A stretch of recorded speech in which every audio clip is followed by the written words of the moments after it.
आचार्यों ने भक्ति को भी सातवां दर्शन माना है और ये सबसे उत्कृष्ट इसलिए है क्योंकि त्वं तु भक्ति ही प्रिया तस्य सततम प्राणतोधिका त्वया हूतस्तु भगवान याति नीच गृहे स्वपी पद्म पुराण में ये बात लिखी है।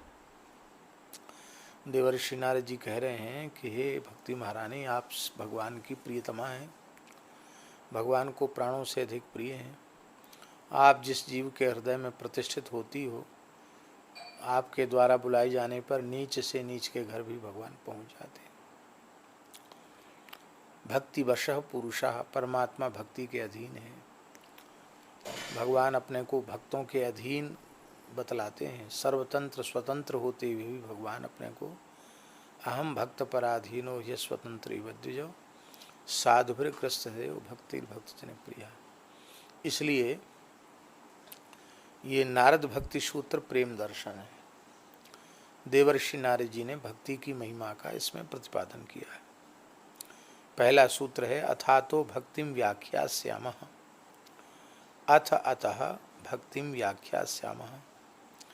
अथ शब्द मंगलवाची है क्योंकि अथ शब्द ओम शब्द ब्रह्मा जी के कंठ का भेदन करके सृष्टि के आरंभ में प्रकट हुए थे, इसलिए अथ शब्द को मंगलवाची माना गया और अनंतर अर्थ तो होता ही है। इसका अर्थ है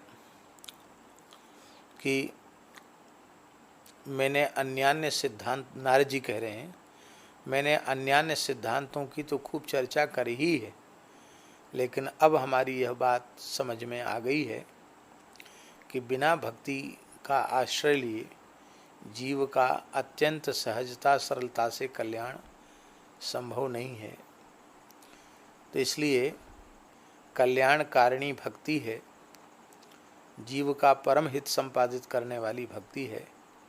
ऐसा विचार करके अब हम अन्यान्य सिद्धांतों की चर्चा करने के बाद अब भक्ति सिद्धांत की चर्चा कर रहे हैं, भक्ति दर्शन का व्याख्यान कर रहे हैं।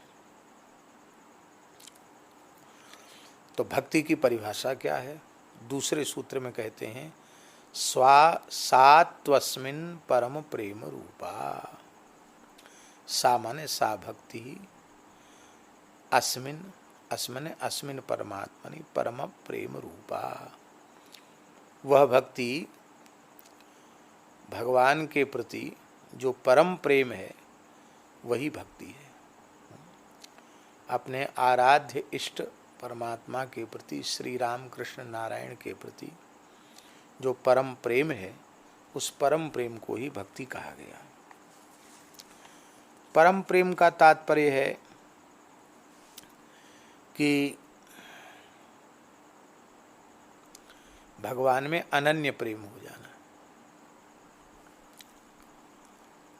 अनन्य प्रेम को ही भक्ति कहते हैं, जहाँ अन्य साधनांतर की अपेक्षा न रह जाए।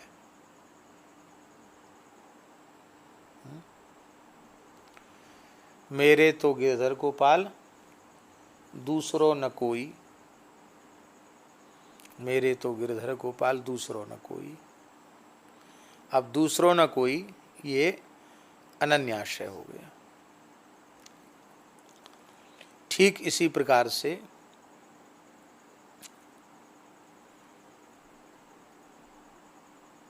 भक्ति का ही आश्रय हो, फिर ज्ञान का आश्रय, कर्म का आश्रय, अन्य तीर्थयात्रा, योग, यज्ञ, जप, तप आदि इनका आश्रय न हो, अनन्य आश्रय भक्ति का ही हो।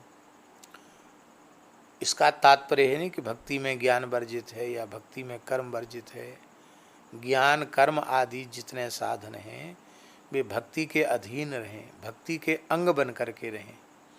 हमें भरोसा, हमें आश्रय भक्ति का ही हो, भक्ति के अतिरिक्त अन्य किसी साधन का आश्रय न हो। अनन्य आश्रय के रूप में हम भक्ति का ही वर्ण करें।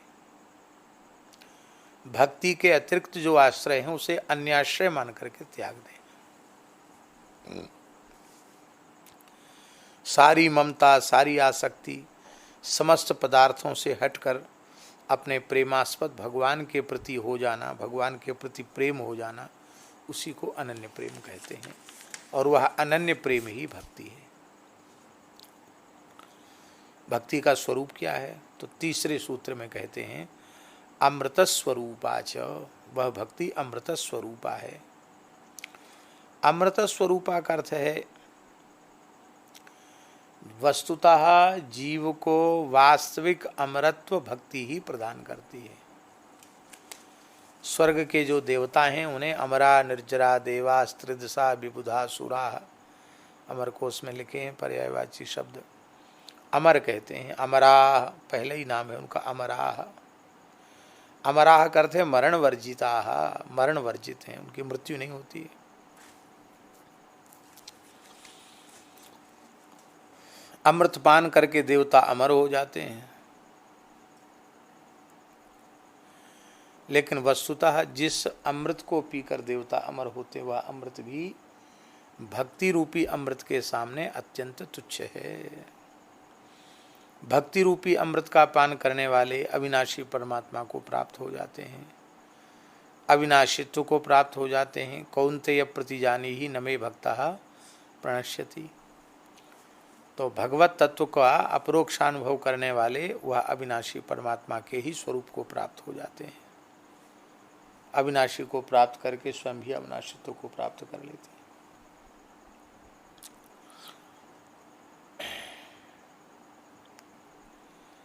लौकिक वासना ही मृत्यु है,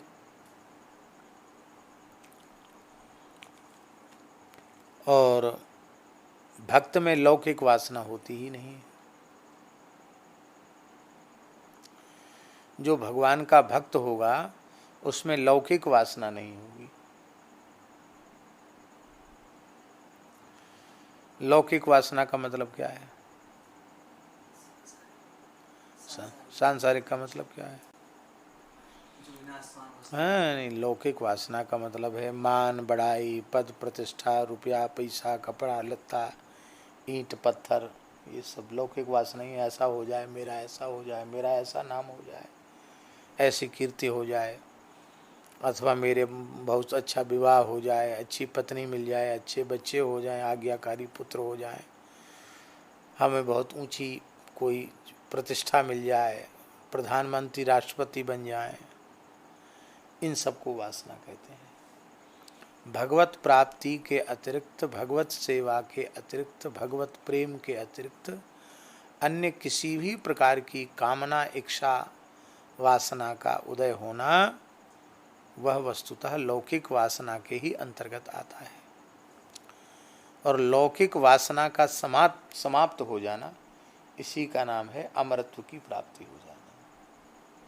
अब लोक की कोई इच्छा ही नहीं रही, अचाह हो गए। अब एक प्रश्न यहाँ है कि मठ, मंदिर, गौशाला, आश्रम, इसको हम लोक की वासना माने या क्या माने? हमारे महाराज जी कहते थे, पूज्य गुरुदेव भगवान भक्तमाली जी, कि इसको प्रपंच मानोगे तो तुम्हारा सब समय बर्बाद हो रहा है, सब समय खराब हो रहा है। प्रपंच ही है, क्योंकि तुमने उसको प्रपंच मान रखा है। और तुम यह मान लो कि यह भगवान की सेवा है, गुरु जी की सेवा है, संतों की सेवा है, गौ माता की सेवा साक्षात भगवान की सेवा है। तो महाराज जी कहते थे आप उसके लिए जो कुछ करते हो सब भजन की परिधि में आ जाए, वो प्रपंच नहीं होगा। तो महाराज जी बोले, एक बार हमारे मुंह से ऐसे निकल गया, बड़ा झंझट है, बड़ा प्रपंच है। तो महाराज जी बोले सब प्रपंच हो जाएगा, सब कुछ समय नष्ट हो जाएगा, इसलिए प्रपंच मत मानो। भगवान की सेवा ही प्रपंच है, तो फिर निष्प्रपंच क्या हुआ? इसलिए वासना उसको कहते हैं जिसका संबंध व्यक्तिगत किसी स्वार्थ की पूर्ति से हो, उसका नाम वासना है। आप स्वयं अपनी ही कीर्ति चाहते हैं, अपना पद चाहते हैं, प्रतिष्ठा चाहते हैं, विशेष धन चाहते हैं, कोई ऊंची पोस्ट चाहते हैं, वो वासना हो गई। लेकिन यदि केवल आप सेवा ही चाहते हैं और सेवा के द्वारा सेव्य की प्रसन्नता चाहते हैं तो वो वासना नहीं है, वो उपासना है। क्या है वो? वो उपासना है, वो वासना नहीं। हमने महाराज जी को देखा, सुदामा कुटी के ट्रस्ट के सारे रजिस्टर महाराज जी कंप्लीट किया करते थे। पुराने ढंग की जैसी लिखा पड़ी होती थी ना, श्री राम रोकड़ बही खाता, वो सब लिखते थे महाराज जी। कभी कोई रजिस्टर मिल जाए तो उनसे इतना वो नहीं है, तो महाराज जी को वो फोटो खींच लेना चाहिए, कैसे लिखते थे महाराज जी। श्री राम मिति बैसाख सुदी इतनी, बदी इतनी, तदनुसार दिनांक इतना, इतने को इतना आया, इतना गया, फिर उसका हिसाब जोड़ बकाया, जैसे पुरानी बही खातियों में जैसे होता था ऐसे सब लिखते थे। और लोगों को भक्तमाल भेजने का काम स्वयं करते थे महाराज जी। सस्ती कीमत पे कागज़ खरीद के लाते, सुतली लाते, अपने बाइंडिंग करते, उसका पैसा बच जाता था। कहते इतनी संत सेवा हमारे द्वारा हो गई। बंडल स्वयं अपने कंधे पे लाद करके ले आते हैं। हाँ जी, प्रेस में पैदल चले जाते, पैदल चले आते, कभी रिक्शा भाड़ा नहीं किया। तो देखने में तो महाराज जी हमेशा क्रिया में लगे रहते थे। कभी माला लेके भजन करते हों, आंख बंद करके ध्यान करते हो, दिखाई नहीं पड़ते थे। हमेशा क्रियाशील बने रहते थे, लेकिन उनका वो सब भजन ही था, क्योंकि वे विशुद्ध उसे भगवान की सेवा ही मानते थे। तो सारा खेल हमारी अपनी मान्यता का है। मान्यता हमारी जैसी होगी वैसा ही हमको लाभ मिलने लग जाएगा। तो भगवान की भक्ति हृदय में उत्पन्न होते ही लौकिक वासना का नाश हो जाता है। लौकिक वासना का नाश हो जाता है, इसका अर्थ है पारलौकिक भोगों की चाह भी नहीं रह जाती। लोक की चाह नहीं रहेगी, परलोक की भी चाह नहीं रहेगी, कुछ चाह नहीं रहेगी। केवल एक ही इच्छा होगी कि बस भगवान की हमें निष्काम सेवा मिले, यही एक इच्छा रहेगी। तो इस प्रकार की अवस्था का प्राप्त हो जाना, इसी का नाम है अमरत्व हो जाना। और यह अमरता भगवान की भक्ति जिसे प्राप्त हो जाती है उसको सहज हो जाती है। स्वर्ग में देवता अमृत पीते हैं, न उनका काम नष्ट होता, न उनका क्रोध नष्ट होता, न उनका लोभ नष्ट होगा, न उनको मोह नष्ट होता, न उनका भय नष्ट होता, न उनकी अविद्या माया नष्ट होती, न उनके विकार नष्ट होते, कुछ नष्ट नहीं होता, और बढ़ते हैं। ईर्ष्या राग द्वेष जैसे यहाँ है, इससे कुछ ज्यादा वहाँ है। खाली अमर बने रहते, बूढ़े नहीं होते हैं, बाल नहीं पकते हैं, चाहे जितना भोग करें, भोग करने से उनकी शक्ति नष्ट नहीं होती है, और स्फूर्ति शक्ति यथावत उनकी बनी रहती है, भोग की शक्ति उनको मिली हुई है, बस इतना ही है। वो भी जैसे कामादिक विकार से पीड़ित व्यक्ति जलता है, ऐसे वो भी जलते हैं। क्रोध से जलता है व्यक्ति, वो भी क्रोध से जलते हैं। पर भगवान की भक्ति जिस भाग्यशाली जीव को प्राप्त हो गई है, वो समस्त विकारों से शून्य होकर के परम शांत रहता है। उसको क्रोध उत्पन्न नहीं होता, काम उत्पन्न नहीं होता, लोभ उत्पन्न नहीं होता। कथनचित ये विकार उसमें आ भी जाए तो विकार भगवान से संबद्ध होकर के विकार भी धन्य हो जाते हैं। अब लोभ उत्पन्न हो गया भक्त को, तो नाम जप का लोभ हो गया, कथा सुनने का लोभ हो गया, सेवा करने का लोभ हो गया। तो ये लोभ तो अच्छी बात है, खराब है ये लोभ।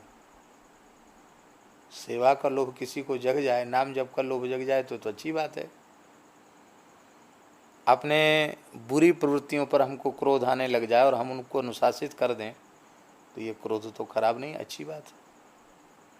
किसी दूसरे पर क्रोध करते तो अपने लिए घातक, उसके लिए घातक। अपने दोषों पर हम कोप करते हैं और उनको हम शांत समन कर देते हैं तो यह क्रोध अच्छी बात है। मैं भगवान का हूँ, भगवान मेरे हैं, यह अभिमान हमारे भीतर जगता तो यह अभिमान सौभाग्य की बात है। तो पहले तो भक्त निर्विकार ही होता है। कथनचित कोई विकार भी आ जाए तो विकार भी भक्त का संपर्क प्राप्त करके भगवान की उपासना का अंग बन जाता है। इसलिए मानस जी में गोस्वामी जी ने कहा, अस विचार हरि भगति सयाने, मुक्ति निरादर भगति लुभाने। भक्ति की इस महिमा को जान करके जो सयाने भगवान के भक्त हैं वो मुक्ति का भी निरादर करके भक्ति का आदर करते हैं, क्योंकि मुक्ति की भी अपेक्षा, मुक्ति से भी श्रेष्ठ भगवान की भक्ति है। तो ऐसी भक्ति किसी को प्राप्त हो जाए तो उसको क्या उपलब्ध होता है, उसको लाभ क्या होता है? तो ये लब्ध्वा पुमान सिद्धो भवति, अमृतो भवति, तृप्तो भवति। 3 लाभ बताए। उस भक्ति को, उस परम प्रेम को प्राप्त करके जीव सिद्ध हो जाता है। सिद्ध का तात्पर्य है, भक्त में लौकिक सिद्धियों की कामना तो होती ही नहीं है, न अष्ट सिद्धि नवनिधि की चाह होती है? कोई योग मंत्र तंत्र जप आदि से हमें कोई चमत्कार हो जाए, सिद्धि हो जाए, ऐसी इच्छा भक्त के हृदय में, ज्ञानी के हृदय में नहीं होती। तो सिद्धो भवति का तात्पर्य क्या है? तो हमने परसों बताया था, सिद्ध का तात्पर्य अयम त्वत्कथामृष्ट पीयूष नद्याम मनोवारण क्लेश दावाग्निदग्ध त्रसार्थोव गाढ़ो न सस्मार दावम न निष्क्रामति ब्रह्म संपन्न वन्न। भागवत के 4 स्कंध में श्री भगवान की स्तुति करते हुए सिद्ध लोग कह रहे हैं, अयम मनोवारण, ये मन रूपी वारण माने गजेंद्र, क्लेश रूपी अविद्या से जन्य जो क्लेश है, उस क्लेश की अग्नि इस सारे संसार रूपी भयंकर जंगल में लगी हुई थी, उसमें ये झुलस रहा था मन रूपी हाथी। वहाँ से भागा, भाग करके इसी भवाटवी के मध्य व्यास वाल्मीकि रूपी हिमालय से निकली हुई गंगा यमुना कथा यमुना प्रवाहित हो रही है, उसमें जाकर के ये हाथी डूब गया, मन रूपी हाथी डूब गया। तो तृषार्तः, प्यासा था, तृप्त होकर के कथा रस का पान किया तो तृप्ति हो गई, शीतलता आ गई, ताप की निवृत्ति हो गई। और नशस्मार दावम, वो देखता है कि जंगल दोनों ओर जल रहा है, लेकिन दावम नशस्मार, उस दावानल का स्मरण नहीं करता, क्योंकि वो तो शीतल गंगा जी के जल में कल्लोल कर रहा है। तो जो निरंतर भगवान के नाम रूप लीला सुधा में डूबा हुआ है, वो भले ही कराल कलिकाल में हो, भयंकर दोषों की स्थिति में हो, फिर भी उसके चित्त पर किसी भी प्रकार का कोई प्रभाव पड़ता नहीं है, क्योंकि वो भगवान के प्रेम में विभोर है, भगवान के प्रेम में डूबा हुआ है। अर्थात सिद्ध का अर्थ है आधे क्षण के लिए भी उसकी चित्तवृत्ति का भगवान के नाम रूप लीला सुधा रस से बाहर न निकलना, यही सिद्धावस्था, निरंतर नाम रूप लीला में डूबे रहना, ये सिद्धावस्था हो गई। ज्ञान वैराग्य भक्ति इन तीनों का परिपक्व हो जाना, ये सिद्धावस्था हो गई। भीतर से सर्वथा अहंकार से शून्य हो जाना, जैसे दाल सिद्ध हो गई, आलू सिद्ध हो गया, चावल सिद्ध हो गया, मतलब क्या, उसमें कनी नहीं रहेगी, अहंकार की कनी न रह जाए, भीतर से व्यक्ति एकदम गल जाए, अभिमान शून्य हो जाए, इसी का नाम है सिद्ध हो जाना। तो ऐसी सिद्धावस्था वो भक्त को प्राप्त हो जाती है। भक्तों में सिद्ध भक्त उसको कहते हैं जो सर्वथा कामना से शून्य हो। जैसे प्रहलाद जी को सिद्ध भक्त कहा जाता है, क्योंकि प्रहलाद जी में कामना नहीं। भगवान ने बार बार कहा, प्रहलाद भद्र भद्रम थे, प्रहलाद तुम्हारा कल्याण हो, तुम्हारा कल्याण हो, मैं बड़ा प्रसन्न हूँ, तुम कुछ वरदान मांग लो। तो प्रहलाद जी ने क्या कहा? प्रहलाद जी ने कहा, यस्त आशीष आशास्ते न स भृत्य स वै बणिक। यस्त आशीष आशास्ते न स भृत्य स वै बणिक। जो आपकी भक्ति करके, आपकी उपासना करके आपसे कुछ मांगता है, आपसे कुछ चाहता है, न सभृत्य, वह आपका सेवक नहीं है, भक्त नहीं है, वह तो बणिक है, बनिया है। बनिया जैसे लेन देन का काम करते हैं, पैसा दिया, सौदा लिया, जितने का पैसा दिया उतना माल ले लिया, तो इधर भक्ति किया, उधर कुछ मांग लिया। इसलिए आप निरपेक्ष स्वामी हो और हम निष्काम सेवक हैं, हमारा आपका यही रिश्ता बना रहने दीजिए, लेन देन वाला हिसाब किताब मत रखिए। आप कुछ देना ही चाहते हैं तो मेरे हृदय में कामना का बीज ही अंकुरित न हो, ये प्रहलाद जी ने मांगा। तो इसी प्रकार से भगवान की भक्ति जिस जीव को प्राप्त हो जाती है वो सिद्ध हो जाता है, पूर्ण निष्काम हो जाता है, उसका ज्ञान, उसकी भक्ति, उसका वैराग्य परिपक्व हो जाते हैं। उसका मन, उसका अंतःकरण निरंतर भगवद रस में डूबा रहता है, वह सर्वथा अहम शून्य हो जाता है। ये सब अर्थ हैं सिद्धो भवति, सिद्ध हो जाता है। और कैसा हो जाता है? अमृतो भवति, अमर हो जाता है। कितने युग बीत गए, कितने लाखों करोड़ों वर्ष बीत गए हैं? कितने बड़े बड़े राजा महाराजा इतिहास में हुए, बड़े बड़े चक्रवर्ती सम्राट हुए, कोई नाम लेने वाला है? कितने बड़े बड़े प्रभाव होंगे उनके अपने समय में, कोई नाम लेने वाला नहीं, सब लुप्त हो गया। लेकिन जब तक ये धरती रहेगी, सृष्टि रहेगी, तब तक ध्रुव जी का नाम नष्ट होगा, प्रहलाद जी का नाम नष्ट होगा, अम्बरीश जी का नाम नष्ट होगा। भगवान के भक्तों का नाम तो नष्ट नहीं होगा, भक्तों का नाम तो बना रहेगा। क्यों बना रहेगा? क्योंकि अमृतो भवति, अमृत स्वरूप हो जाते हैं। श्री तुलसीदास जी, श्री सूरदास जी, श्री कबीरदास जी, श्री मीराबाई, श्री गुरु नानक देव जी हैं, श्री मलुकदास जी आदि महापुरुषों के नाम कभी नष्ट होंगे? क्योंकि अमृतो भवति। कितना प्रचार था, कौन सोशल मीडिया था उनके जमाने में? था कोई?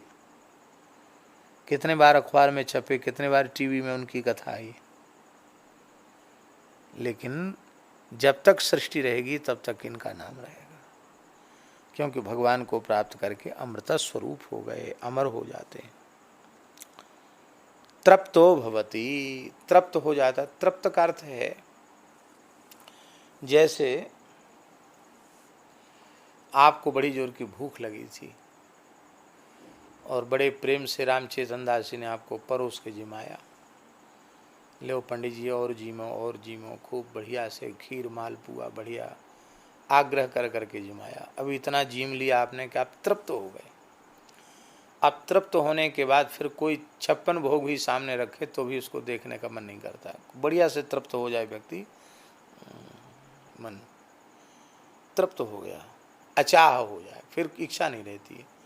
ऐसे ही भगवान का भक्त इतना तृप्त हो जाता है कि उसे किसी की इच्छा ही नहीं रह जाती।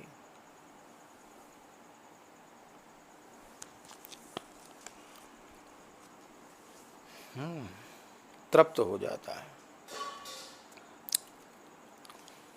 अब देखो भागवत के 11वें स्कंध में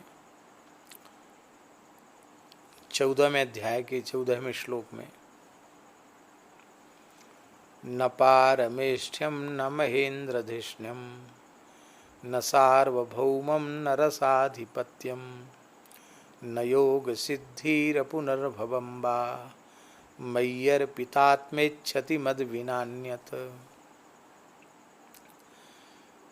भगवान श्री कृष्ण उद्धव जी से कह रहे हैं कि हे उद्धव, मुझ में चित्त जिनका लग गया है, ऐसे प्रेमी भक्त मुझे छोड़कर और कुछ भी नहीं चाहते।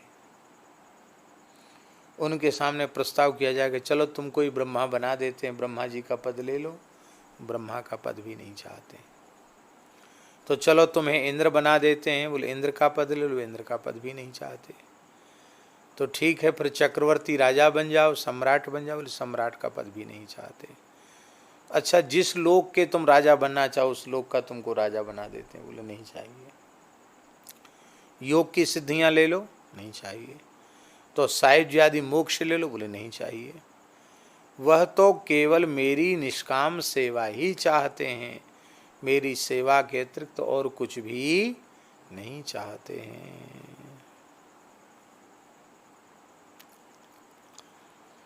एक बोधसार नामक एक ग्रंथ है, उसका एक बड़ा सुंदर श्लोक है। उसमें भक्त कह रहा है कि रोमांचेन चमत्कृता तनुरियम भक्त्या मनोनंदितम प्रेमाश्रूणि विभूषयन्ति वदनं कंठं गिरो गदगदाः नास्माकं क्षणमात्रमप्यवसरः कृष्णार्चनं कुर्वतां मुक्तिर्द्वारि चतुर्विधापि किमियं दास्याय लोलायते। वो भक्त अनुभव कर रहा है कि प्रेमास्पद प्राणधन जीवन धन जो श्री कृष्ण हैं, उनकी पूजा करते करते हमारे शरीर में प्रेम के लक्षण उदित हो गए, शरीर में रोमांच हो गया, मन आनंद से भर गया, नेत्रों से प्रेमाश्रु छलकने लगे, कंठ गदगद हो गया। अब हमें इतना आनंद हो गया कि अब एक क्षण के लिए भी हमें अवकाश नहीं है कि इस आनंद को छोड़ करके हम दूसरी ओर ताकें झांकें भी, दूसरी तरफ हम सोचें विचारें, इसका भी अवकाश अब मुझे नहीं है। लेकिन कहाँ तो मेरी चित्त की स्थिति हो रही कि अब मुझे इस प्रेमानंद के अतिरिक्त और किसी ओर मेरी वृत्ति ही नहीं जा रही है, और इधर मेरे दरवाजे पर चारों चारों पांचों पांचों प्रकार की मुक्तियाँ खड़ी हैं, वो कहती हमको सेवा में ले लो हैं। लेकिन हमें उन मुक्तियों को भी अंगीकार करने की इच्छा नहीं हो रही है, क्योंकि हमको तो भगवान के स्मरण में जो नेत्र भराए, हृदय भराया, शरीर रोमांचित हो गया, जो आनंद मिला ना, उसी में हमें सब कुछ मिल गया। अब हमें दूसरी चीज की आवश्यकता ही नहीं रहेगी। नारद पंचरात्र में ये बात लिखी है कि हरि भक्ति महादेव्या सर्वा मुक्त्यादि सिद्धया भुक्तेश्चाद्भुतास्तस्याश्चेटिका वदनुव्रताः। हरि भक्ति जो है वो महाराज्ञी है, साम्राज्ञी है, राजाधि वो राजराजेश्वरी है भक्ति। और मुक्ति आदि जितनी सिद्धियां हैं वे सब दासी के समान भक्ति महारानी की सेवा में उपस्थित रहती हैं।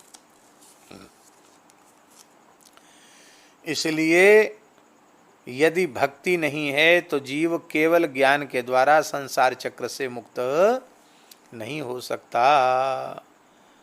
रामचरितमानस के उत्तरकांड में गोस्वामी जी कह रहे हैं, जिमि थल बिनु जल रही न सकाई, कोटि भांति को करे उपाई, तथा मोक्ष सुन सुख सुनु खगराई, रही न सके हरि भगति बिहाई। जैसे थल के बिना जल स्थिर नहीं हो सकता है, जल के लिए आधार के रूप में थल चाहिए, ऐसे ही बिना भक्ति के मोक्ष सुख रह नहीं सकता है। भक्ति के बिना मुक्ति भी संभव नहीं है। तो इस प्रकार से वो भक्त जो है वो कृतकृत्य हो जाता है, सिद्ध हो जाता है, अमृत स्वरूप हो जाता है और तृप्त हो जाता है, किसी चीज की उसको चाह नहीं रह जाती है। और क्या होता है, यत् प्राप्य न किंचित वांछति न शोचति न द्वेष्टि न रमते नोत्साही भवति। 5वां सूत्र है। उस प्रेम को प्राप्त करके, उस भक्ति को प्राप्त करके न किंचित वांछति, कुछ भी नहीं चाहता है,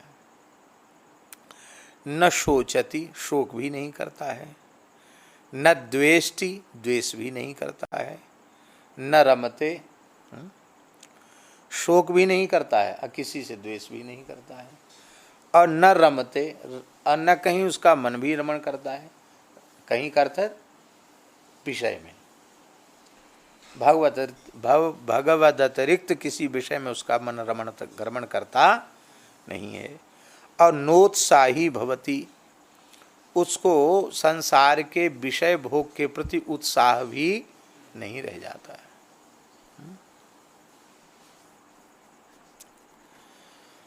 ये सब बातें इसलिए बताई जा रही हैं कि हम लोग अपनी असलियत समझ लें।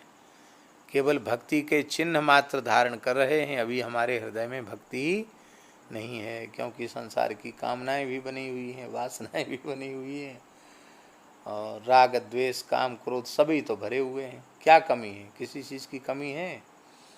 तो केवल कोशिश में लगे हैं कि भाई तिलक लगाएं, तुलसी बांधें, राम राम करें, कथा सुनें, कीर्तन करें, धीरे धीरे हमारी भी वैसी अवस्था हो जाए, और हो जाएगी, जरूर होगी।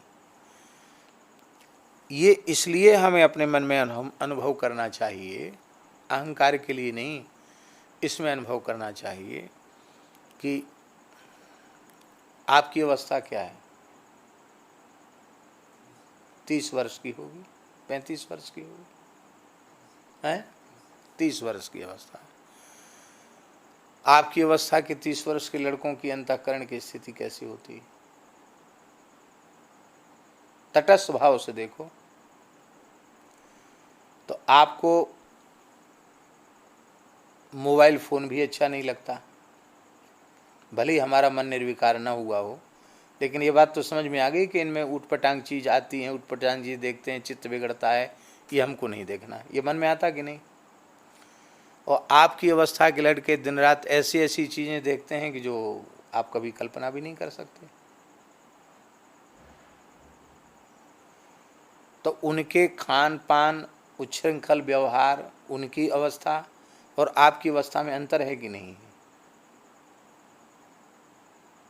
अंतर है कि नहीं? हम पूरी तरह निर्विकार नहीं हो पाए, हम स्वीकार करते हैं, हम विकारी हैं, हम जीव हैं, मनुष्य हैं, हम निर्विकार नहीं हो पाए। लेकिन संसार में इसी अवस्था के अन्य प्राणी भी हैं, उनकी सोच, उनका व्यवहार वो तो एकदम अलग है। उनको भगवान से कुछ लेना देना नहीं है, उनके मन में कल्याण की कभी कोई बात ही उनके मन में नहीं आती है। उनका व्यवहार तो पशुओं से भी अधिक निकृष्ट है।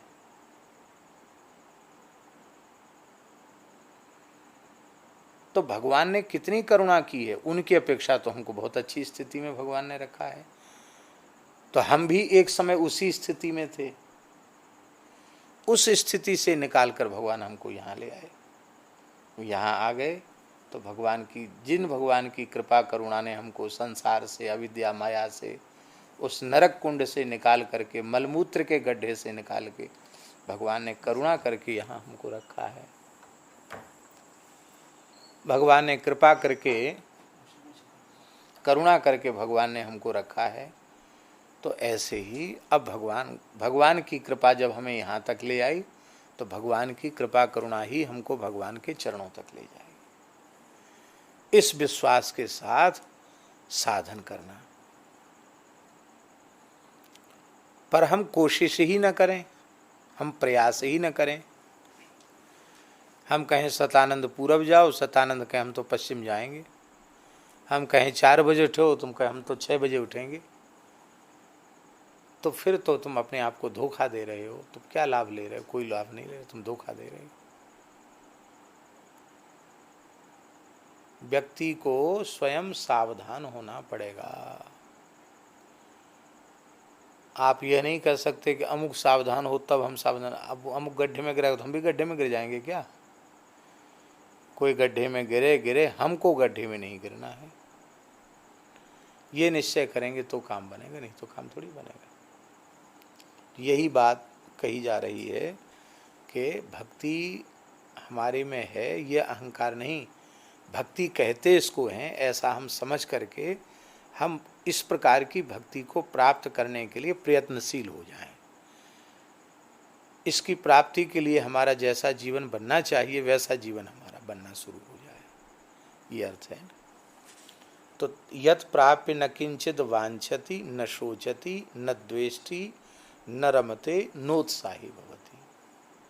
भगवान की भक्ति जिसको प्राप्त हो जाएगी उसके मन में कोई इच्छा नहीं रह जाएगी। न किंचित वांछित, कुछ भी नहीं चाहता। न शोचति, शोक भी नहीं करता है। न द्वेष्टि, किसी भी प्राणी से द्वेष नहीं करता है। हमारे महाराज जी कहते थे, संसार के किसी भी प्राणी के प्रति आपके चित्त में द्वेष आ गया तो आप भगवत प्रेम से वंचित हो जाएंगे। महाराज जी के शब्द हैं। क्योंकि सिद्धांत रूप से तो जिस व्यक्ति के प्रति आपको द्वेष हुआ उस व्यक्ति में भी भगवान विराजमान है। तो एक जगह तो हम अपने को भगवान का भक्त मानते हैं, दूसरी जगह भगवान से ही हम द्वेष का संबंध स्थापित कर रहे हैं, तो कैसे बात बनेगी? बात तो नहीं बनेगी, बात बिगड़ गई हमारी, दंभ हो गया हमारी भक्ति, हमारे द्वारा की गई भक्ति का आचरण दंभ हो गया। इसलिए कर्तव्य निर्वहन करते हुए भी हमें बार बार यह भाव बनाकर रखना है कि सभी प्राणियों में परमात्मा है। इसलिए हम कहीं भी प्रेम करते हैं तो वह किसी मनुष्य से प्रेम न करके परमात्मा से ही प्रेम करते हैं, क्यों? सिद्धांत रूप में सब परमात्मा है। हम किसी से द्वेष करते हैं तो उस व्यक्ति से द्वेष न करके हम परमात्मा से ही द्वेष करते हैं। तो एक ओर हम तो परमात्मा का प्रेमी बने और दूसरी ओर हम परमात्मा से द्वेष करें, तो हमारे व्यवहार में दोहरापन आ गया। और दोहरापन आ गया तो हम भक्त प्रमाणित नहीं हुए। लोक के सारे व्यवहार को संपादित करते हुए भी भगवत भाव सुरक्षित रखा जा सकता है। बस इतनी सी कला भगवान की दया से किसी को आ जाए तो किसी भी स्थिति में उसके चित्त पर प्रभाव नहीं पड़ेगा। खून खच्चर मारा पिट्टी हो जाए, यहाँ तक हो जाए, तो भी उसके चित्त पर असर नहीं पड़ेगा।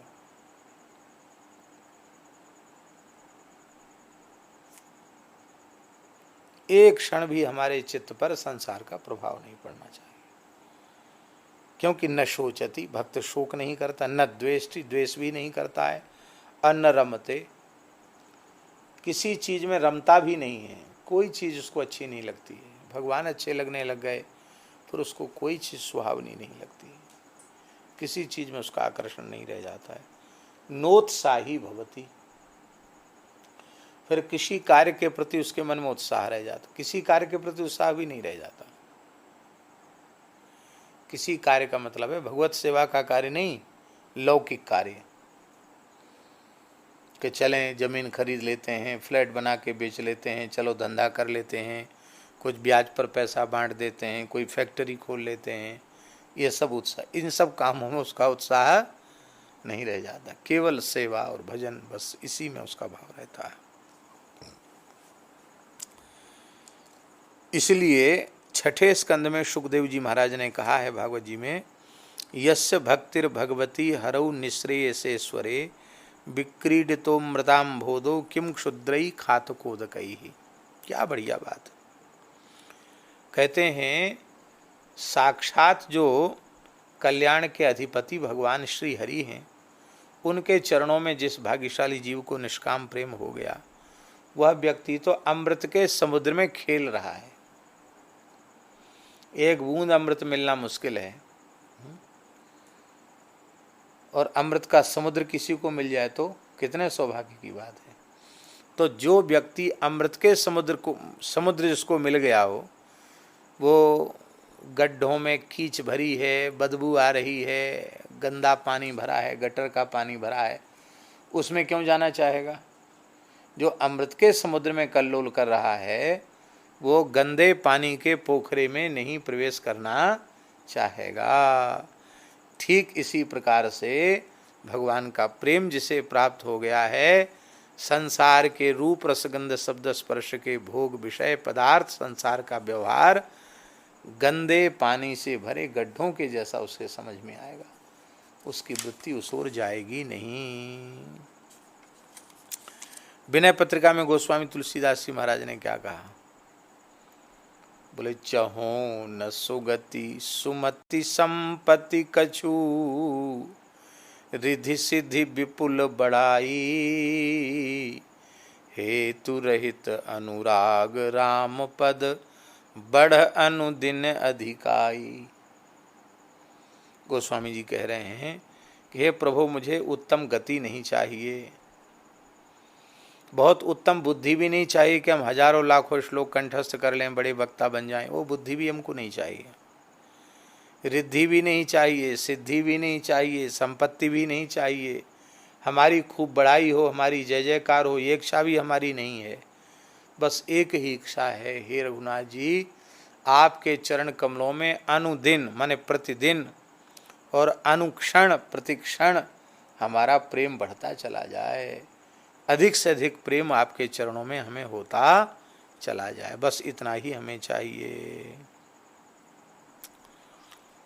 तो वह भगवान का जो भक्त होता है न किंचित वांछति और न शोचति, शोक भी नहीं करता, न द्वेष्टि, द्वेष भी नहीं करता, क्योंकि निज प्रभुमय देखें जगत के सन करें विरोध, और न रमते, भाई रमण तो मन करता है ना अंतःकरण, और अंतःकरण तो भगवान में रमण करने लग गया, तो जो भगवान में रमण करने लग गया वो भोग में रमण कैसे करेगा।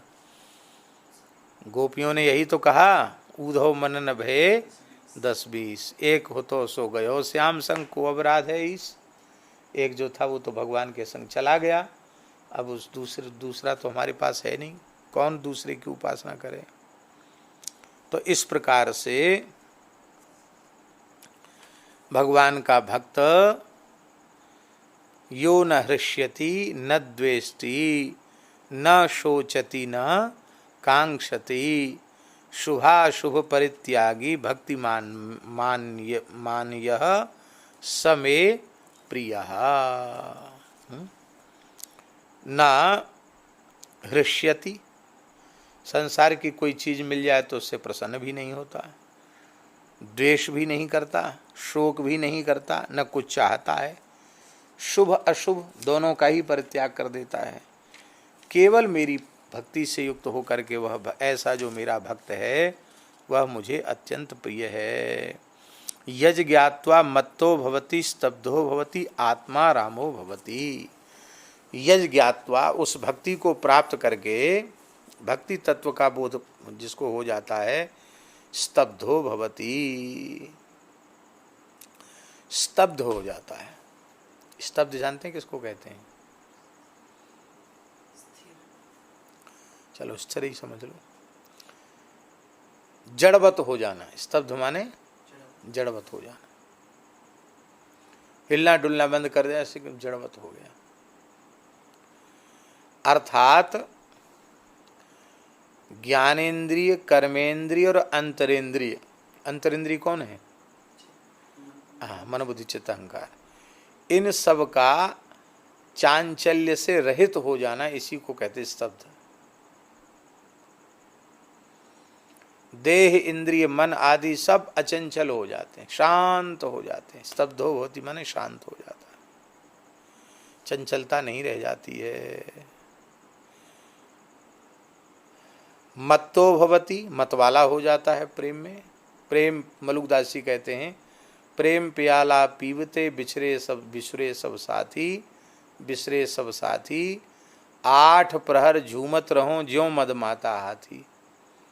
गुरु जी ने कृपा करके प्रेम का प्याला पिला दिया, उसको पीते ही सब संसार भूल गए, और अब तो जैसे मतवाला हाथी 8 प्रहर झूमता रहता है, ऐसे प्रेम में मैं प्रेम की मस्ती में झूमता रहता हूँ। मत्तो भवति, स्तब्धो भवति माने शांत हो जाता है। और आत्मा रामो भवति, आत्मा माने परमात्मा भगवान श्री राम कृष्ण नारायण, उनके नाम रूप गुण लीला में रमण करने वाला हो जाता है। आत्मा में रमण करने वाला आत्मा राम हो जाता है।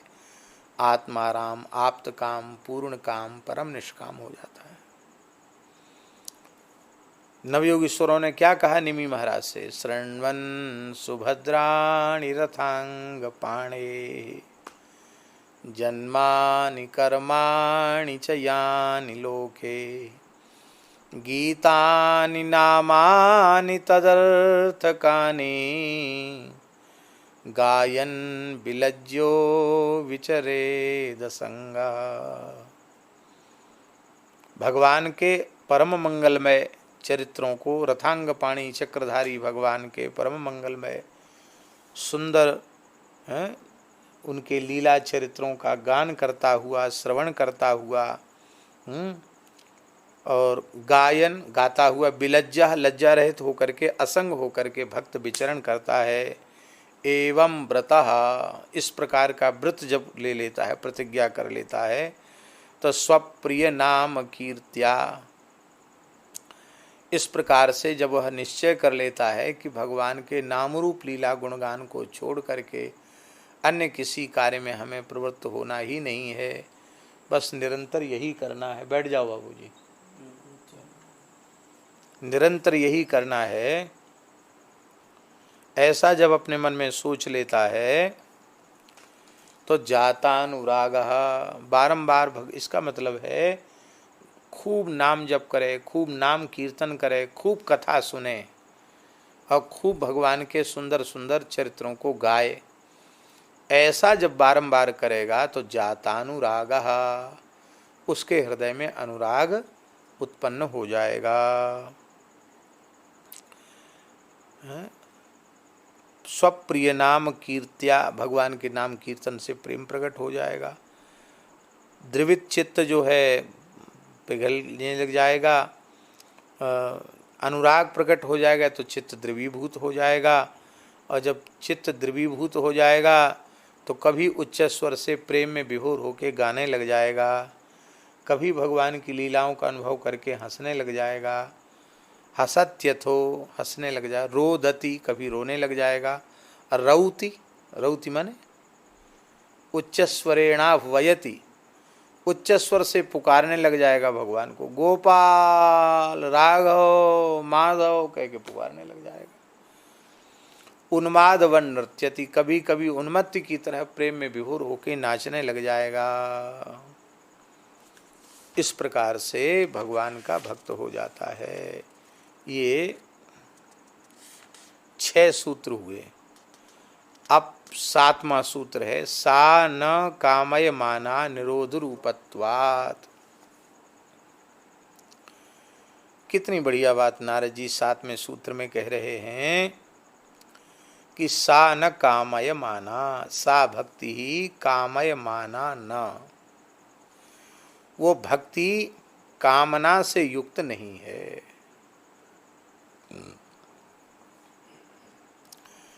कहने का अर्थ यह है कि भक्ति कहेंगे ही उसको जिसमें किसी प्रकार की कोई कामना न होवे। कामना युक्त भक्ति भक्ति नहीं है, क्योंकि जिस पदार्थ की, जिस वस्तु की प्राप्ति की कामना उसके चित्त में है, वह उस वस्तु, उस पदार्थ का भक्त है, न कि भगवान का भक्त है।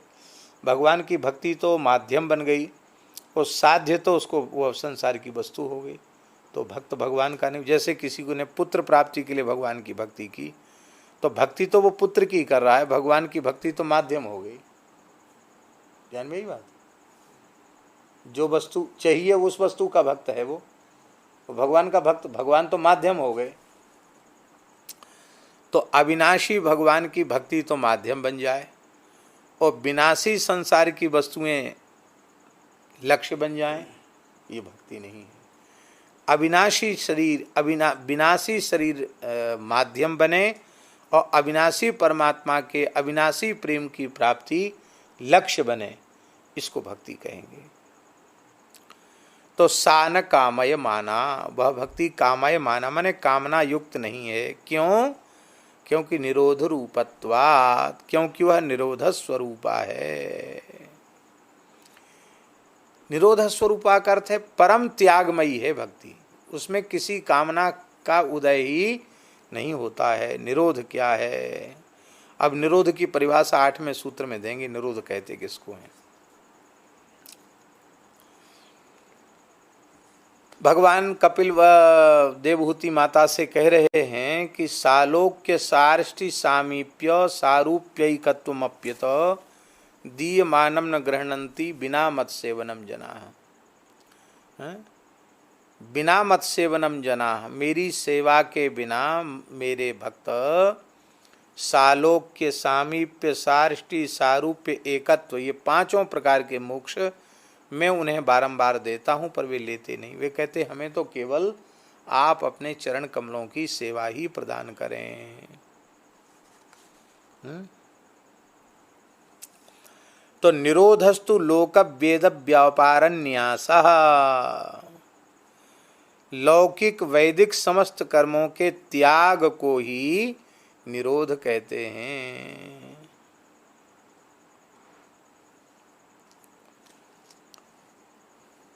अब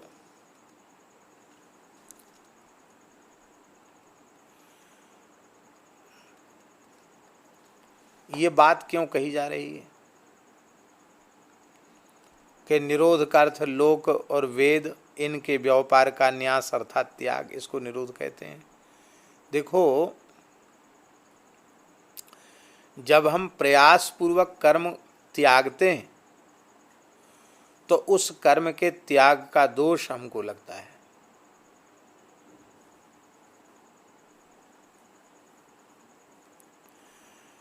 और हम प्रयास पूर्वक कर्म का त्याग हमने नहीं किया, पर कर्म ही छूट गया। हमारी अवस्था ऐसी हो गई कि दूसरा हमसे कुछ बन ही नहीं सकता, छूट गया। हाँ? तो जहाँ कर्म अपने आप छूट गया उसमें दोष नहीं है, पर जहाँ कर्म छोड़ा गया उसमें दोष है।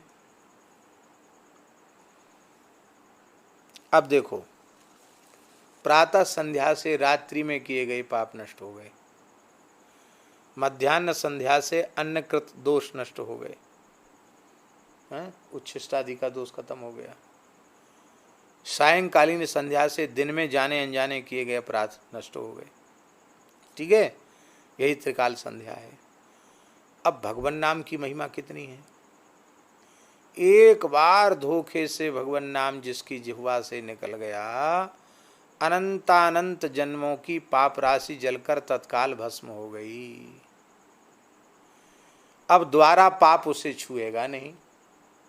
एक बार के नाम से अनंतानंत जन्मों के पाप तो नष्ट हो गए और द्वारा पाप उसको छुएगा नहीं। अब महिमा तो यही है नाम की, यही है नहीं, इससे भी अनंत गुणित है। शब्दों में सामर्थ्य ही नाम महिमा कहने की नहीं है। अब हम प्रश्न कर रहे हैं कि हम संध्या क्यों करें।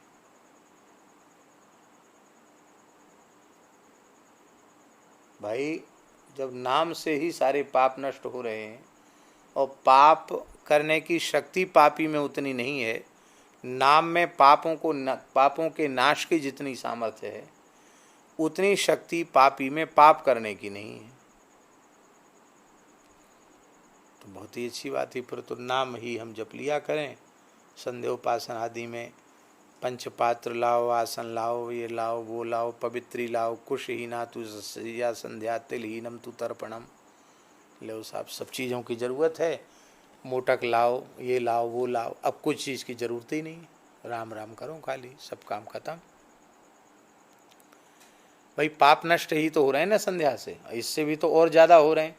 संध्या से शायद उतने ज़्यादा नहीं होंगे, 3-3 बार करने से भी थोड़ी मात्रा में हो रहे हैं, इसमें तो एक ही बार करने से सभी खत्म हो गया। हम संध्या उपासन क्यों करें। श्री बिल्व मंगल जी महाराज ने कृष्ण करणामृत में कहा है, संध्या वंदन भद्रमस्तु भवतः भो स्नान तुभ्यम नमो भो देवा पितरश्च तर्पण विधौ नाहम क्षम क्षम्यताम यत्र क्वापि निषद्य यादव कुलोत्तम सस्य कंसद्विषः स्मारम स्मारमघम हरामि तदलम मन्ये कि मन्येन मे। हे संध्यावंदन भवतः भद्रमस्तु, हे संध्यावंदन आपका कल्याण हो, आप रहो, जहाँ जिसके पास जाना हो जाओ, आपका कल्याण हो। हे स्नान, आपको भी प्रणाम है। अरे देवताओं, अरे पितरों, अब हमसे आशा क्यों लगाए हो।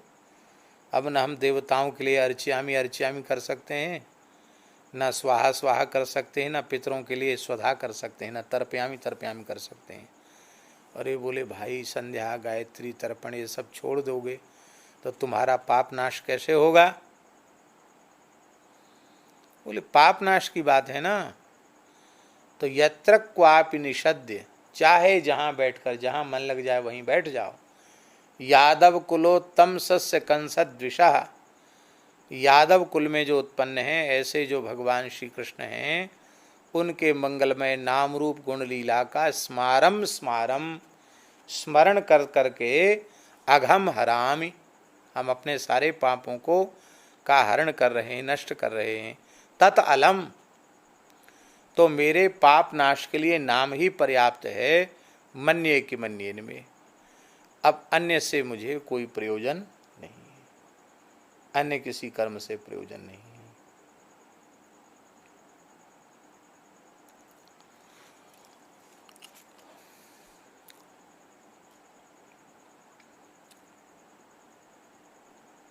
हमने प्रश्न किया था, उस प्रश्न को बताओ। क्या प्रश्न किया था? कि भाई जब भगवान के नाम से ही सब हो रहा है तो ये सब हम खटकर्म करना बंद करें। जो लोग ऐसा कहते हैं वे लोग भजन भी नहीं करते हैं और संध्योपासन आदि से भी विमुख हो जाते हैं। तो उनके लाभ की बजाय उनकी और अधिक हानि हो जाती है। ये उन लोगों के लिए है जिनकी नाम में प्रीति इतनी हो गई है कि नाम के अतिरिक्त एक क्षण में ही उनकी वृत्ति कहीं जाती नहीं और दिन रात रोते रहते हैं, नाम जपते रहते हैं। उनके लिए सब छूट जाए तो उनको कोई बाधा नहीं। लेकिन हम लोग जो अपने खाने पीने सोने की सब व्यवहार का हमें बोध है, अब फिर हम अभी सारी क्रिया तो मर्यादित कर रहे हैं और केवल वैदिक कर्म हम त्याग दें तो उस कर्म के त्याग का हमको दोष लग जाएगा। एक बात हुई। दूसरी बात ये हुई, हम अपनी स्थिति नहीं बता रहे हैं, एक बात कह रहे हैं। मान लो जैसे हमारे मन में संतों की, गुरुजनों की, महापुरुषों की, भगवान की अहेतु की कृपा से उनके नाम के प्रति प्रेम जग गया हो, उनके नाम के प्रति हमारे मन में श्रद्धा विश्वास उत्पन्न हो गया हो, और अब हम समझ लें कि अब हमें किसी चीज़ की आवश्यकता नहीं रहेगी, क्योंकि हमारा नाम तो, हम शौचालय में बैठते हैं तो भी चलता है, हम सोते हैं तो भी चलता है, हम चलते फिरते हैं तो भी हम भगवान का नाम जपते रहते हैं।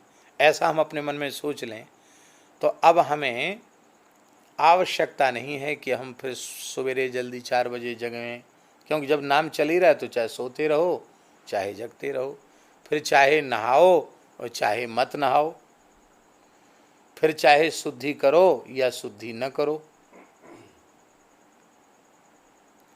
फिर चाहे तिलक लगाओ और चाहे तिलक न लगाओ, फिर चाहे जनेऊ पहनो और चाहे न पहनो, क्योंकि अब तो भगवान नाम से ही सब हो रहा है और नाम ही जो लक्ष्य था वो तो भगवान की दया से मिल गया है। तो अब हमें क्या आवश्यकता रहेगी, ये प्रश्न है। और जब हमारी प्रवृत्ति ही नहीं तो फिर हम करें ही क्यों? तो भी हमें करना चाहिए। ज्ञान की, प्रेम की ऐसी अवस्था किसी भाग्यशाली जीव को प्राप्त हो जाए तो भी उसे संध्योपासन करना चाहिए, तो भी उसे तिलक लगाना चाहिए। क्यों?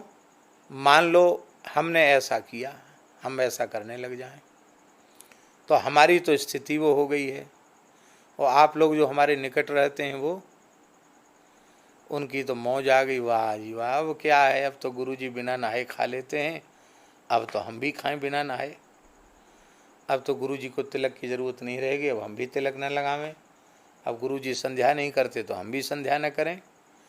तो अब निकट वाले जो लोग हैं उनकी स्थिति तो वो है नहीं अंतःकरण की, तो अपने निकटवर्ती लोगों को सिखाने के लिए धर्म का आचरण आवश्यक न होने पर भी करना चाहिए। हमको जनेऊ के प्रति श्रद्धा जगाने के लिए हमारे महाराज जी जनेऊ पहनते हैं, हमको सूर्यार्घ के प्रति श्रद्धा जगाने के लिए हमारे महाराज जी सूर्यार्घ देते हैं। जहाँ उनकी दृष्टि में सारी सृष्टि परमात्मा के रूप में हो गई है, वो जो कुछ करते उनके लिए संध्या है, जो कुछ करते उनके लिए तर्पण है, वो जो कुछ करती हुए उनके लिए सूर्यार्घ है। लेकिन फिर भी हमारे जैसे जो मंद संस्कार वाले जीव हैं वे कहीं धर्म और सदाचार से शून्य न हो जाएं, इसके लिए वे गुरुजन कृपा करके आवश्यक न होने पर भी वैदिक कर्म का अनुष्ठान करते हैं। पर यहाँ जो बात कही जा रही है वो ये कही जा रही है कि वस्तुतः भगवान का भक्त लोक संग्रह की दृष्टि से, मर्यादा की दृष्टि से, कहीं उसके आचरण से किसी को गलत शिक्षा प्राप्त न होने लग जाए, उसकी नकल करके लोग पतित न होने लग जाएं, इस भाव से कई बार वह धर्म का, लौकिक वैदिक कर्मों का अनुष्ठान कर लेता है। वस्तुतः उसकी वृत्ति लौकिक वैदिक कर्मों में रहती नहीं है, क्योंकि लौकिक वैदिक समस्त कर्मों का त्याग इसी का नाम निरोध है, और जब उसने निरोध हो ही गया तब उसको फिर आवश्यकता क्या रह गई। गोपियों ने प्रणय गीत में क्या कहा भगवान से? भगवान ने कहा देवियों तुम दर्शन करने आई हो तो हमारे दर्शन है ही गए, अब तुम प्रेम से पधारो, यहाँ से चली जाओ। तो गोपियों ने क्या कहा?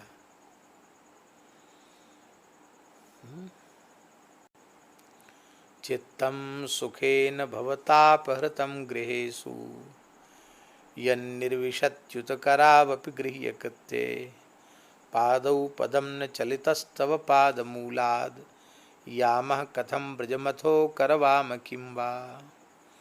हे प्रियतम, हमारा चित्त आनंद से घर के कामों में आसक्त हो रहा था। हम सब काम कर रही थी, अपने मैया बाप सास ससुर जेठ देवर पति सबके काम कर रही थी, हमारा कोई काम बाधित नहीं हो रहा था। लेकिन आपने हमारा चित्त चुरा लिया। अब चित्त चुरा लिया तो बिना चित्त की हो गई हम, अब बिना मन की हो गई, तब सब उठपटांग होने लग गया काम। अब हमको ताने और सहने पड़ते हैं, सबका तिरस्कार सहना पड़ता है। और अब हमारी स्थिति ये हो गई है कि आपके चरणों को छोड़कर हम एक पग भी कहीं जाना नहीं चाहती हैं। और मान लो हम चली भी जाएं तो करवाम किम्बा, हम वहाँ जाकर करें भी क्या? बिना मन के तो कोई काम होगा नहीं। मन ठीक होगा तो काम ठीक होगा, मन ठीक नहीं होगा तो काम ठीक नहीं होगा। कोई भी काम आप करोगे, आपका मन बिगड़ गया तो वो काम बिगड़ना ही है। मन आपका अन्यत्र कहीं लगा हुआ है तो काम बिगड़ना ही है।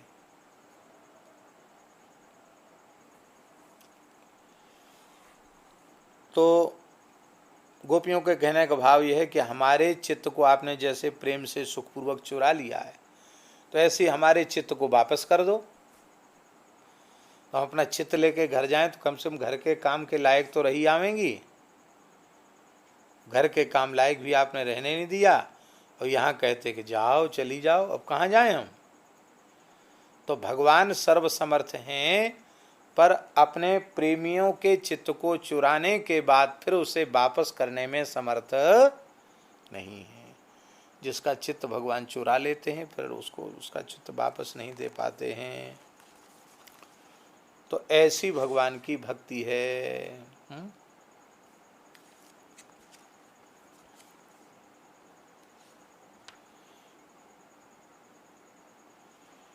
सुंदरदास जी का एक बड़ा सुंदर लिखा है भाई जी ने, न लाज तीन लोक की न वेद को कह्यो करे, न शंक भूत प्रेत की न देव जच्छते डरे, सुने न कान और की दृशे न और इच्छना, कहे न बात और की सुभक्ति प्रेम लक्षणा, कबहुक हंसी उठ नृत्य करे रोवन फिर लागे, कबहुक गदगद कंठ शब्द निकसे नहीं आगे, कबहुक हृदय उमंग बहुत ऊंचे सुर गावे, कबहुक हुए मुख मौन गगन जैसो रही जावे, चित्त बित्त हरिसों लाग्यो सावधान कैसे रहे, यह प्रेम लक्षणा भक्ति है शिष्य सुनो सुंदर कहे।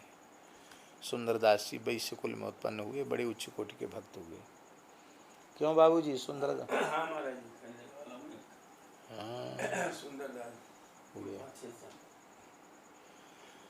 तुरंत उनको सोते सोते भी खंडेलवाल के नाम से नींद खुल गई ना।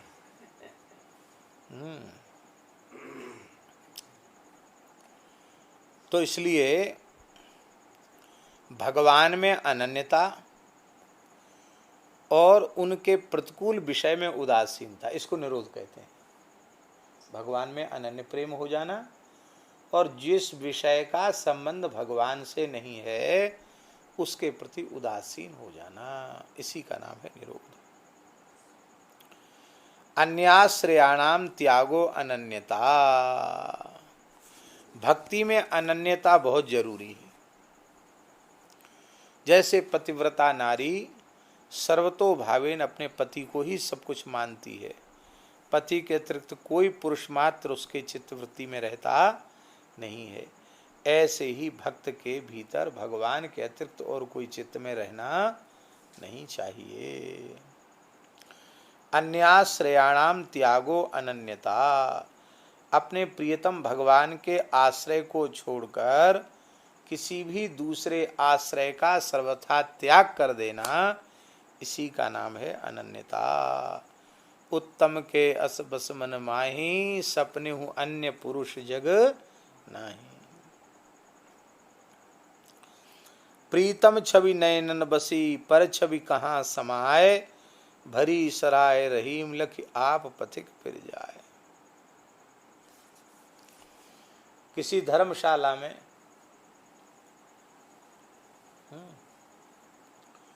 दो आदमी रहने की जगह है, और उसमें 20 आदमी बैठे हुए हैं पहले से, अब तो पैर रखने की जगह, तिल रखने की जगह नहीं है। और पथिक आया कि चलो हमको भी सराय में थोड़ी सी जगह मिल जाए। उसको देखता है भैया पूरा लबालब भरा हुआ है, तो अपने आप वहाँ से आगे बढ़ जाएगा। ऐसे ही जिन नेत्रों में भगवान बस गए हैं, संसार वहाँ जगह ही नहीं है संसार को घुसने की, अपने आप पथिक फिर जाता है। ये स्थिति है।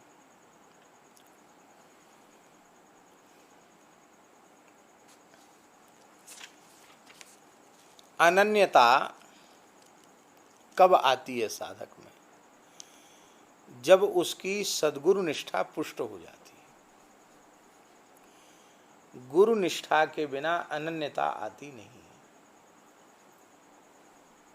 गुरु निष्ठा आएगी तो ही अनन्यता आएगी। पार्वती जी में अनन्यता का भाव है। जन्म कोटि लग रगड़ हमारी, बरऊं शंभुनत रहूं कुमारी। ये अनन्यता कैसे आई? शिवजी के प्रति अनन्यता पार्वती जी में कैसे आई? बोले तजो न नारद कर उपदेशु, आप कहें सतवार महेशु।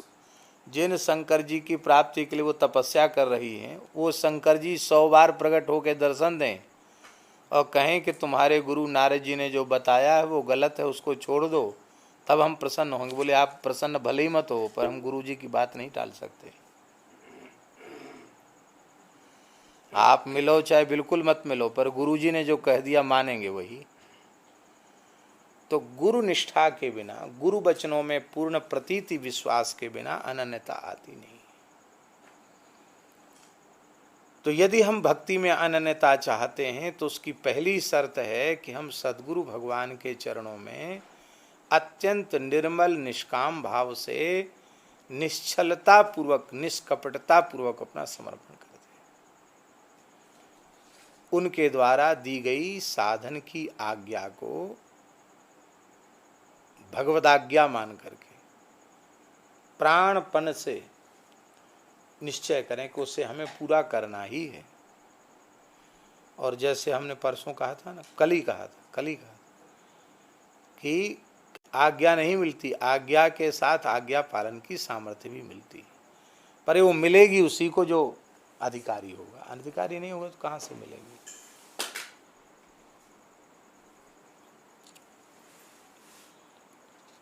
महादेव अवगुण भवन, विष्णु सकल गुण धाम, जेहि कर मन रम जाहिसन, तेहि ताहिसन काम। ऋषियों ने कहा शंकर जी से क्या करोगे? तो अवगुण के भंडार हैं, विष्णु भगवान अच्छे, उनसे ब्याह करा देते हैं।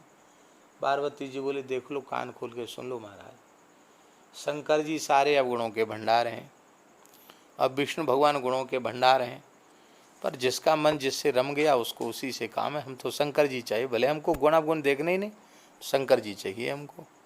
इसको अनन्यता कहते हैं। और नहीं तो कहेंगे, कोई कहेगा भगवान से बढ़िया चीज़ हम आपको बताते, तो छोड़ दोगे भगवान को, ये नहीं होगा।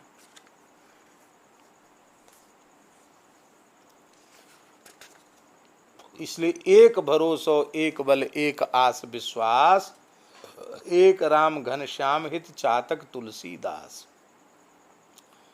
और क्या होता है? लोके वेदेषु तदनुकूलाचरणम तद्विरोधुषु उदासीनता। लौकिक और वैदिक कर्मों में भगवान के अनुकूल कर्म करना ही उसके प्रतिकूल विषयों में उदासीनता है। हम लौकिक वैदिक कर्म भी भगवान की प्रसन्नता के लिए करते हैं और करने के बाद भगवान के चरणों में ही उसका समर्पण कर देते हैं। अब भगवान के सामने दीपदान करने की बड़ी भारी महिमा है। कितना पुराणों में लिखा है दीपदान का महत्व। वो महात्म्य झूठा, ये बात हमने, महात्म्य बिल्कुल सत्य है, उसमें कोई संदेह नहीं है। पर हमें दीपदान किसी भोग की प्राप्ति के लिए नहीं करना, हमें किस लिए करना है? अनेन कृतेन 11 शत संख्याक घृताक्त वर्तिकया दीपदानाख्य कर्मणा श्री सीतारामचंद्रौ प्रीयताम न मम। श्री सीतारामचंद्रार्पणमस्तु। अनेन कृतेन तुलस्यार्चनेन श्री सीतारामचंद्रौ प्रीयताम न मम। श्री सीतारामचंद्रार्पणमस्तु। अनेन कृतेन संध्योपासनाख्य कर्मणा श्री सीतारामचंद्रौ प्रीयताम न मम। श्री सीतारामचंद्र। हम जो कुछ करें भगवान को अर्पित करें, भगवान की प्रसन्नता के लिए। हमको ना पाप नष्ट के लिए चाहिए, ना हमें पुण्य का लोभ है, ना हमें पाप नष्ट के लिए चाहिए। हमें केवल भगवान की प्रसन्नता के लिए करना है, क्योंकि भगवान ने ये सब व्यवस्थाएं बनाई हैं। भगवान की बनाई व्यवस्था को हम मानेंगे तो भगवान प्रसन्न होंगे। भगवान को प्रसन्न करने के लिए तो वहाँ भोग की वासना की बात ही चित्त में नहीं रहेगी, ये बात है। तो लोके वेदेषु तदनुकूलाचरणम, लोक में वेद में भगवद अनुकूल आचरण करना, और जो भगवान के अनुकूल नहीं है उसके प्रति उदासीन हो जाना, इसी का नाम है लौकिक और वैदिक कर्मों में भगवान के अनुकूल कर्म करना ही उसके प्रतिकूल विषयों में उदासीनता है। उससे प्रतिकूल विषय में उदासीनता अपने आप हो जाएगी। जाके प्रिय न राम वैदेही तजिए ताई कोट बैरी सम, यद्यपि परम स्नेही तजो पिता प्रहलाद विभीषण बंधु भरत महतारी, बलि गुरु तजो कंत ब्रज बनितन भई मुद मंगलकारी। जाके प्रिय राम वैदेही।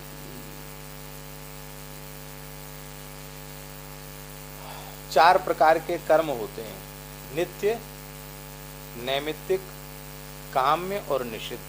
ये चार प्रकार के कर्म होते हैं।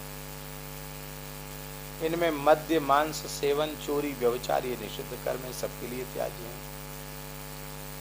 शास्त्रीय काम्य कर्म बंधन कारक, जन्म मृत्यु के चक्र में डालने के कारण काम्यानाम कर्मणाम न्यासम त्याज्य है। और नित्य नैमित्तिक कर्म लौकिक वैदिक विधि के अनुसार फलाशक्ति शून्य होकर के भगवान के की आज्ञा मानकर भगवान की प्रसन्नता के लिए करना और फिर भगवान को ही अर्पित कर देना, ये है।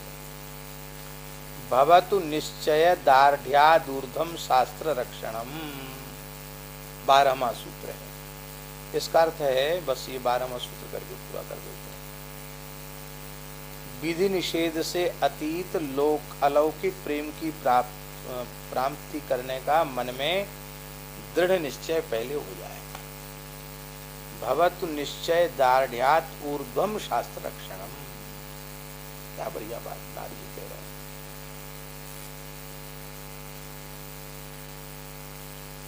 यह बात अपने मन में पक्की हो गई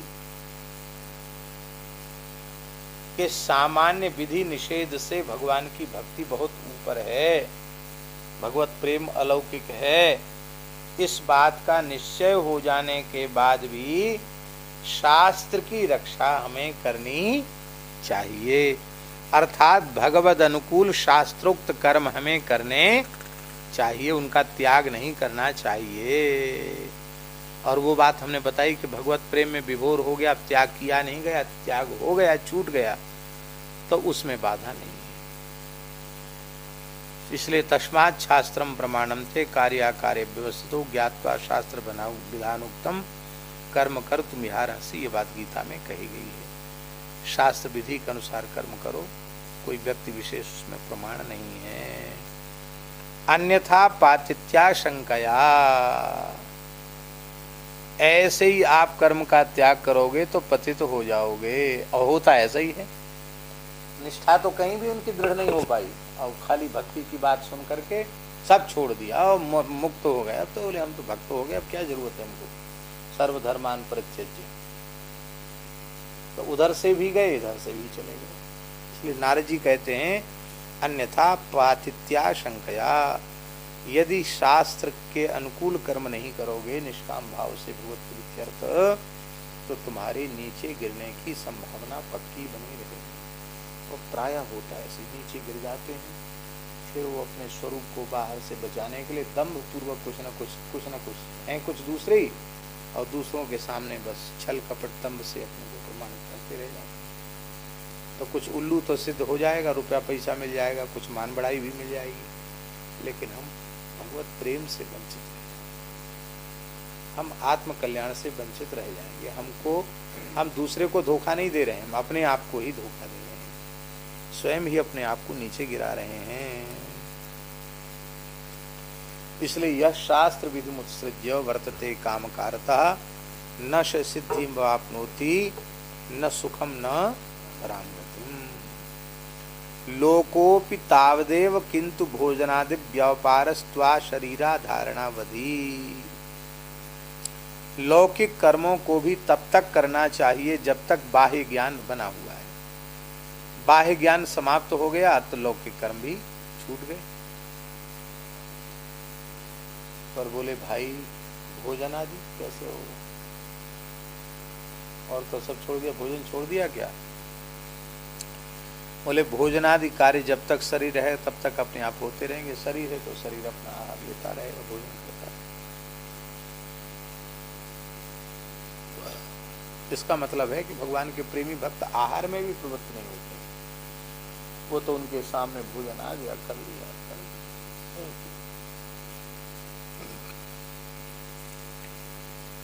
जैसे हमने बताया था कि एक कन्हैया जी करके थे, उनको सुना होगा कई बार, ठाकरसी भाई के मित्र। तो उनकी माँ जबरदस्ती उनको भोजन परोसती थी, तो डकार लेकर बताते थे कि इतना नाम जप किया है कि उनको भूख लगती है, उनको खाने की इच्छा नहीं।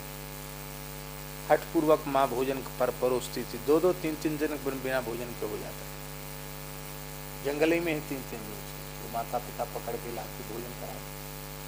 तो भोजन की थाली का ग्रास कान में ले जाते, कान में ठूसने लग जाते, इतना नाम में मृत्यु है, इसको कहते हैं नाम में। यहाँ तो हमको बढ़िया सुंदर थोड़ा बूरा मिल जाए, थोड़ा उसमें घी मिल जाए, थोड़ा अच्छा चिकना चिकना हो जाए, बढ़िया हो जाए, ये हमारे मन कर रहा है, कहाँ भगवान की भक्ति है। श्री राम जय जय राम, श्री श्री राम।